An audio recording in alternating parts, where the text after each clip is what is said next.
ஓம் முருகா சரணம். வெற்றிவேல் முருகா சரணம். என் அன்பு பிள்ளை, இந்த திருச்செந்தூர் முருகனின் வார்த்தையை கேட்டு நம்பி என் பாதத்தை தொட்ட உனக்காகவே இப்போதே உன்னை ஆசீர்வதிக்கிறேன். என் பாதம் தொட்டு வணங்கிய உனக்காக உன் வீட்டில் லக்ஷ்மி கடாட்சத்தையும் செல்வத்தையும் சௌந்தரியத்தையும் சந்தோஷத்தையும் அள்ளி கொடுக்க போகிறேன்.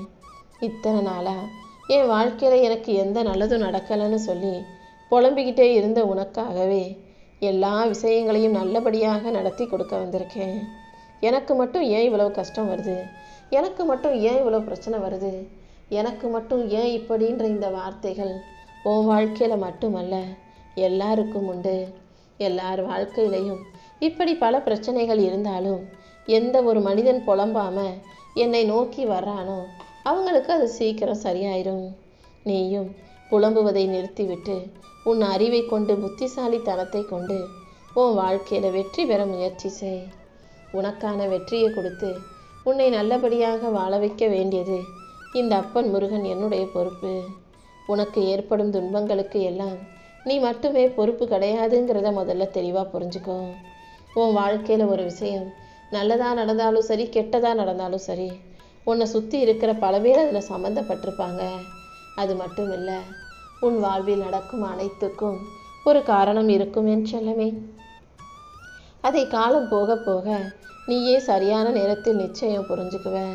அது மட்டுமல்ல, நடந்த எல்லா விஷயங்களும் நல்லதாக இருந்தாலும் கெட்டதாக இருந்தாலும் அதன் முடிவு உனக்கு சாதகமாக நன்மைகளை தரும் விதத்திலேயே இருக்கும்படி நான் செய்வேன். நீ எப்போதும் அடுத்தவங்க வாழ்க்கையை பார்த்து அவங்கள போல வாழணும்னு நினைக்காம அடுத்தவங்க கண்ணுக்கு நம்ம நல்லா தெரியணும், நம்மளை பாராட்டணும், உயர்வாக நினைக்கணும்னு யோசிக்காம நீயாக உனக்கு பிடிச்ச வாழ்க்கையை வாழ தயாராகு. நீயாக வாழ யோசிச்சினா உன் வாழ்க்கையில் மகிழ்ச்சிக்கு குறைவே இருக்காது. ஆனால் மற்றவங்கள போல வாழணும்னு ஆசைப்பட்டினா மகிழ்ச்சிக்கு வாய்ப்பே இல்லாமல் போயிடும். நீ மகிழ்ச்சியோடும் மன நிறைவோடும் நிம்மதியோடும் வாழணும்னு நினச்சினா உனக்கு அமைஞ்ச வாழ்க்கையை, உனக்கு கிடைச்ச வாழ்க்கையை ஏற்றுக்கிட்டு வாழ தயாராகு.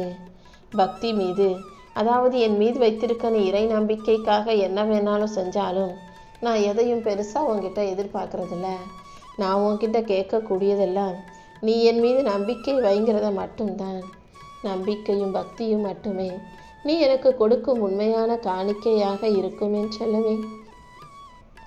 இதுவரைக்கும் நீ வாழ்ந்த வாழ்க்கையை யாராலும் அழிக்கவோ மாற்றவோ முடியாது. இனிமே உன் வாழ்க்கை எப்படி இருக்கும்னு யாராலையும் சொல்லவும் முடியாது. ஆனால் இதுவரை நீ வாழ்ந்த வாழ்க்கையில் கற்றுக்கிட்ட பாடங்கள் தான் இனிமே உன் வாழ்க்கையில் புது பாதைகளை உருவாக்குன்றதை புரிஞ்சுக்கோ. அதனால் இதுவரைக்கும் நீ வாழ்ந்த வாழ்க்கையில் உனக்கு கிடைச்ச அனுபவ பாடங்களை வச்சு உன் வாழ்க்கையை வருங்காலத்தில் சிறப்பாக வாழ தயாராகு. எப்போதும் உயர்வான எண்ணங்கள் உனக்குள்ளே இருக்கட்டும். உன்னை எப்போதும் நீ குறைவாக மதிக்காம உயர்வாக நினைக்க பழகு. ஆனால் அதுக்காக ஆணவம் உனக்குள்ளே வந்துடக்கூடாது. எனக்கு எல்லாம் தெரியும், நான் தான் பெருசு, நான் சொல்கிறது தான் சரின்ற ஆணவம் உனக்குள் வராமல் அதே நேரத்தில் உன்னை உயர்வாக நீ நினைக்கும்போது அந்த உயர்வான எண்ணமே உன்னை சிறப்பாக வழிநடத்தி வாழ வைக்குமே செல்லவே. 1000 கவலைகள் உனக்குள்ளே வந்தாலும் ஒரே ஒரு முறை இந்த முருகனின் முகத்தை பார்த்தீனா உன் கவலைகள் எல்லாம் தீர்ந்ததைப் போல ஒரு எண்ணம் வரும். அதுதான் இந்த முருகனின் அற்புத லீலைகள். உன் வாழ்க்கையில் எத்தனை பிரச்சனை இருந்தாலும் எவ்வளவு கவலை இருந்தாலும் என் ஆலயத்துக்கு வந்து ஒரு முறை என் முகத்தை பாரு. உன் வாழ்வில் இருக்கும் பிரச்சனைகளை தூசியாக பறக்க விட்டு உனக்கு மன அமைதியையும் நிம்மதியையும் நான் கொடுப்பேனேன் செல்லவே. வாழ்க்கைனா பல பிரச்சனைகளும் சங்கடங்களும் தோல்விகளும் அவமானங்களும் கூட வரதான் செய்யும். எனக்கு ஏன் இப்படி நடந்தது, எனக்கு இது நடந்திருக்கவே கூடாது, என்னால் இதை ஏற்றுக்க முடியாதுன்னு எல்லா விஷயத்துக்கும் காரணமும் நியாயமும் தேடிக்கிட்டே இருந்தீன்னா வாழ்க்கை நிம்மதி இல்லாமல் போயிடும். அதனால் நடந்ததை எல்லாம் கடந்து போக கற்றுக்கோ. இந்த உலகமே ஒரு பொய்யான மாயமான உலகமாக இருக்கும்போது நடக்கிற விஷயங்களுக்கும் உனக்கு கிடைச்ச காயங்களுக்கும் நியாயம் தேடிக்கிட்டு இருந்தீங்கன்னா எப்படி நிம்மதியாக வாழ முடியும்? என்ன நடந்தாலும் அதை எதிர்கொள்ள தயாராகு. உன் உடலில் இருக்கக்கூடிய நோய் நொடிகளை பார்த்து பயப்பட வேண்டாம். இந்த அப்பன் முருகனின் விபூதி உனக்கு இருக்கும்போது நீ வேறெந்த மருந்தையும் தேடி அலைய வேண்டாம். மயில் மீது அமர்ந்திருக்கும் இந்த திருச்செந்தூர் முருகன் நானே உனக்கு மருந்தாக மாறுவேன். உன் மனக்குறையையும் நோயையும் தீர்த்து வச்சு உனக்கு மன மகிழ்ச்சியையும் ஆரோக்கியத்தையும் கொடுக்கிறேன் என் செல்லமே. என்னை மட்டும் நீ மனசில் நினச்சிக்கிட்டீன்னா எந்த துன்பம் வந்தாலும் அதிலிருந்து நீ விடுபட்டு உனக்கான நல்லது நடக்க ஆரம்பிச்சிடும். நானும் ஏதாவது ஒரு வடிவத்தில் வந்து நிச்சயமாக உனக்கு உதவி செய்வேன். இந்த உலகத்தில் இருக்கக்கூடிய எந்த உறவும் உனக்கு நிரந்தரம் கிடையாது. ஏன்னா மனிதர்கள் காலத்திற்கும் சந்தர்ப்பத்திற்கும் ஏற்ப மாறிக்கொண்டே தான் இருப்பார்கள்ன்றதை புரிஞ்சுக்கிட்டு, யாரையும் முழுசாக நம்பக்கூடாதுன்றதை புரிஞ்சுக்கிட்டு எல்லாத்தையும் எதிர்கொண்டு வாழ தயாராகு. ஒரு மனுஷன் தப்பு செய்கிறானா அவன் மட்டுமே அந்த தண்டனைக்கு உரியவர் கிடையாது. அந்த தவறை தட்டி கொடுப்பவரும், அவங்க தப்பு செய்கிறாங்கன்னு தெரிஞ்சும் கண்டும் காணாமல் போபவர்களும் கூட தண்டனைக்கு உரியவர்கள் தான். உன் பிள்ளைகளை நீ சரியாக வளர்க்க பழகு. நம்ம என்ன முடிஞ்ச அளவுக்கு வளர்த்துக்குவோம். அதுக்கப்புறம் அவங்க வருங்காலத்தில் கூட இருக்கிறவங்க பார்த்துக்கட்டுன்னு அவங்க இஷ்டத்துக்கு அவங்களை ஆளாக்காதே. உன் பிள்ளைகளுக்கு நீ தான் நல்லது கெட்டதை சொல்லி வளர்க்கணும். அதே போல் உன்னை சுற்றி இருக்கும் மனிதர்கள் யாராவது தவறு செய்கிறாங்கன்னு தெரிஞ்சும் அதை பார்த்துக்கிட்டு நமக்கு என்னன்னு தாண்டி போகாதே. ஏன்னா ஒருத்தன் தப்பு செய்கிறான்னா அவன் மட்டுமே அதுக்கு தண்டனை புரிவதும் கிடையாது. தப்பு செய்கிறத கண்டுக்காமல் கடந்து போகிறவங்களும் தப்பு செஞ்சது போல தானே, அவங்களுக்கும் அதே தண்டனையை நான் கொடுப்பேன்ற புரிதல் இருக்கட்டும். தப்பு நடந்தா ஏதாவது ஒரு விஷயத்தில் அதை சரி செய்ய முயற்சி செய். தட்டி கேட்காட்டியும் சாமர்த்தியத்தனமாக அதை வெளிக்கொண்டு வர முயற்சி செய். பணத்தை வச்சு காசு பணம் இருக்கிறவங்கள மட்டும் பெருசாக நினச்சி மற்றவங்களை தாழ்வாக பார்க்காதே. ஏன்னா வாழ்க்கைங்கிறது நிரந்தரம் இல்லாதது. யாரோட வாழ்க்கை எப்போ மாறும்? காசு பணம் வச்சிருக்கவன் எப்போ தெருக்கோடியில் நிற்பான், தெருக்கோடியில் நின்னவன் எப்போ கோடீஸ்வரனாக மாறுவான்னு சொல்ல முடியாது. யாரையுமே எந்த மனிதரையுமே நீ தாழ்வாக பார்க்காதே என் செல்லமே. நீ என்ன செய்றியோ அதுதான் உன்னை வந்து சேரும். அதனால் எப்போதும் நல்ல செயல்களை செய்ய பழகு. யாரையும் திட்டுறதோ யாருக்கும் சாபம் கொடுப்பதோ கெடுதல் நினைப்பதோ வேண்டாம்.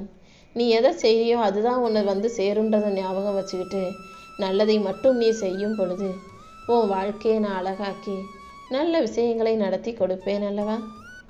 யாரோ உனக்கு ஏதோ கெடுதல் செஞ்சுட்டாங்க, அதன் மூலமாக உன் வாழ்க்கையில் கஷ்டம் வந்துச்சுன்னா நீ அதற்காக மன வருத்தப்பட்டாலே நான் அந்த தவறு செஞ்சவங்களுக்குரிய தண்டனையை கொடுத்துருவேன். ஏமாற்றம் அடைந்து ஏமாந்து போய் நிற்கிற உனக்கு நான் நல்ல மாற்றத்தையும் வாழ்க்கையில் வெற்றியையும் கூட கொடுப்பேன் என் செல்லமே. முயற்சி செய்பவர்களுக்கு நல்ல முடிவையும் நம்பிக்கை கொண்டவர்களுக்கு நல்ல வழியையும் நிச்சயம் காலம் தரும். அந்த காலமாக நானே இருந்து நல்லதையெல்லாம் நடத்தி கொடுப்பேன்றதை புரிஞ்சுக்கோ. நீ எப்போதும் நல்லதை செஞ்சுக்கிட்டே இருந்தாலே தீயவை தானாகவே ஒதுங்கி போயிடும். அதாவது தண்ணி அமைதியாக அது பாட்டுக்கு ஓடத்தில் ஓடிக்கிட்டே இருக்கும். அதுக்குள்ளே நீ குப்பையை போட்டாலும் இலைகளை போட்டாலும் அதாவது கல் மண்ணை அள்ளி போட்டாலுமே கூட அந்த நதி நீர் அதையெல்லாம் ஒரு ஓரமாக ஒதுக்கி வச்சுட்டு போகிற வழியில் அதையெல்லாம் தள்ளி விட்டுட்டு தாண்டி போய்கிட்டே இருக்கும். நீயும் அப்படிதான்.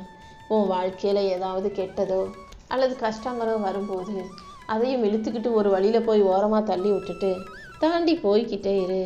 குப்பைகள் ஒதுங்கி நீ மன தெளிவோட வாழ்க்கையை மகிழ்ச்சியாக வாழும்படி இந்த முருகன் செய்வேன் என் செல்லமே.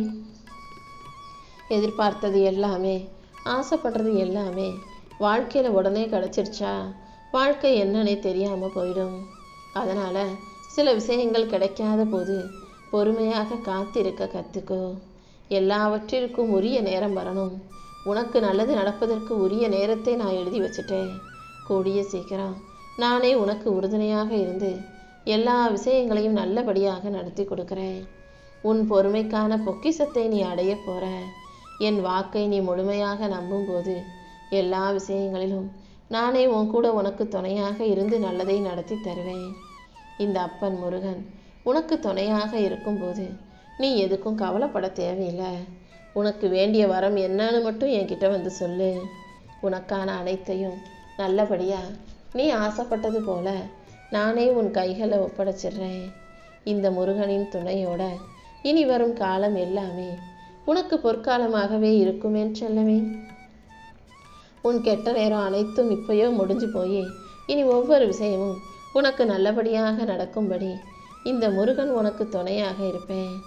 இப்போது நீ படுற கஷ்டமும் நீ படுற இந்த போராட்டமும் துன்பமும் தான் உன் வாழ்க்கையில் நாளைக்கு வெற்றிகளாக மாறப்போகுது.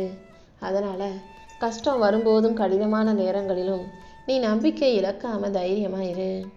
உன் எண்ணங்கள் தடுமாறாமல் இருந்தாலே உன் பயணங்கள் தடுமாறாமல் இருக்கும். நீ போய் சேர்ற இடமும் சிறப்பாக வெற்றிகரமாக இருக்கும்படி நான் பார்த்துக்கிறேன். முதல்ல உன் நிலைமை என்னங்கிறத நீ முதல்ல தெளிவாக தெரிஞ்சுக்கோ. அப்போது தான் உன்னுடைய சரி தவறுகள் என்ன, உன்னுடைய பலம் பலவீனம் என்னங்கிறத புரிஞ்சுக்கிட்டு நீ உன்னை திருத்திக்கவும் மாற்றிக்கவும் முடியும். அடுத்தவங்க உன்னை அவமானப்படுத்தினாலும் அதை எதிர்கொண்டு கடந்து போக தைரியமான ஆளாக இருக்கணும். ஐயோ என்னை திட்டாங்க, என்னை குறை சொல்லிட்டாங்க, அவமானப்படுத்திட்டாங்கன்னு நீ சோர்ந்து போகக்கூடாது என் செல்லமே. அவசரப்படாமல் பொறுமையாக இருந்தாலே அனைத்தையும் நானே உனக்கு நல்ல முறையில் முடிச்சு கொடுப்பேன்.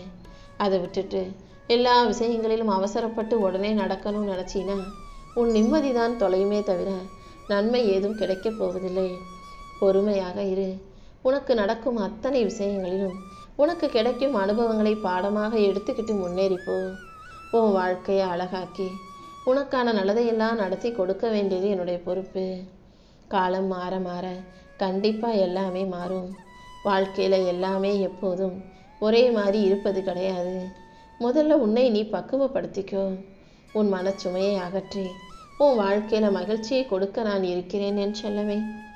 இப்போதைக்கு காசு பணம் இல்லாமல் இருக்கிற உன் வாழ்க்கையில் கடன் சுமையை அகற்றி கூடிய சீக்கிரமே மகிழ்ச்சியான வாழ்க்கையை நான் கொடுக்க போகிறேன். அது மட்டுமல்ல, உன் வீட்டில் நீ சகல செல்வங்களையும் பெற்று சந்தோஷமாக ஐஸ்வர்யத்தோட நல்ல வாழ்க்கையை வாழும்படி நான் செய்கிறேன். உனக்கு எல்லாமுமாக நான் இருக்கும்போது நீ எதுக்காகவும் கவலைப்படாத. உன் மனக்கவலை என்னங்கிறது எனக்கு தெரியாமல் இல்லை என் செல்லமே. கூடிய சீக்கிரம் உன் மனக்கவலைகளை எல்லாம் அகற்றி என் அருளின் மூலமாக உனக்கான நல்லதை நான் நடத்தி கொடுக்க போகிறேன். நீ எந்த விஷயத்தை என்கிட்ட ஆசையாக கேட்டியோ அதை உன்னிடம் கொடுப்பதற்காகவே உன் அப்பன் முருகன் உன் வீடு தேடி வந்திருக்கேன். என் பாதம் தொட்டு வணங்கி உன்னை ஆசீர்வதிச்சு நீ கேட்பதையெல்லாம் உனக்கு அள்ளி தருவேன் என் செல்லமே. அது மட்டுமல்ல, அழகான குடும்பமும் அமைதியான வாழ்க்கையும் உனக்கு வரமாக இப்போதே உன் கைகளில் ஒப்படைக்க போகிறேன். கடன், நோய், பகனு இது எதுவுமே உன்னை நெருங்காத அளவுக்கு உனக்கு பாதுகாப்பு கவசமாக நானும் என் வேலும் மயிலும் நிற்க போகிறோம். உன் வாழ்க்கையில் வளர்ச்சியை கொடுத்து உன்னை நல்லபடியாக அற்புதமாக வாழ வைப்பதற்காகவே என் முழு அருளையும் உனக்கு கொடுத்து உன்னை அருளி ஆசீர்வதிப்பதற்காகவே இப்போ உன்னை தேடி வந்தேன்.